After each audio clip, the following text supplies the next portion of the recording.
Ipinalabas po rito sa 24 oras kamangalawang maaksyong pagtugi sa isang lalaking wanted sa kasong pagkagahasa. Ang sospek ng Malapalos na tumakas sa isang lawa tuluyan ng sumuko sa Taytay, Rizal. Si Emil Sumangil, naka-alerto, 24, eksklusibo. Sino kasama? Ito ang video ng tugisin ng CIDG, Detection and Special Operations Division noong Martes. Ang suspect na si Luis Cancino, wanted sa kasong multiple counts ng rape sa Taytay, Rizal. Ang habulan, umabot sa Laguna Bay. Sumuko ka na lang na maayos! Suko ka lang.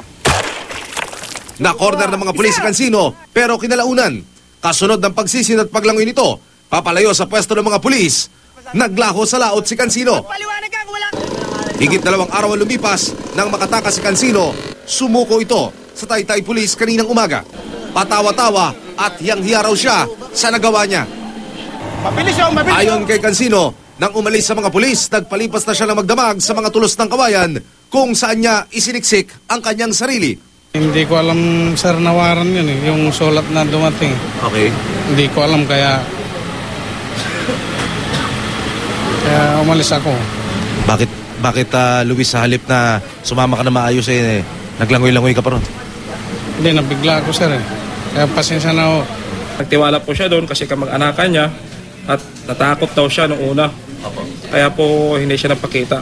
At nakapag-isip-isip siya na susuko na lang. Humingi ng paumanhin si Cancino sa ginawa raw niyang pagpapahirap sa mga pulis na tumugi sa kanya. Pero kailanman, hindi raw siya hingi ng tawad sa kasalanang anyay, ibinibintang lamang sa kanya. Pagka hindi ako lumabas, talagang ginawa ko, sir.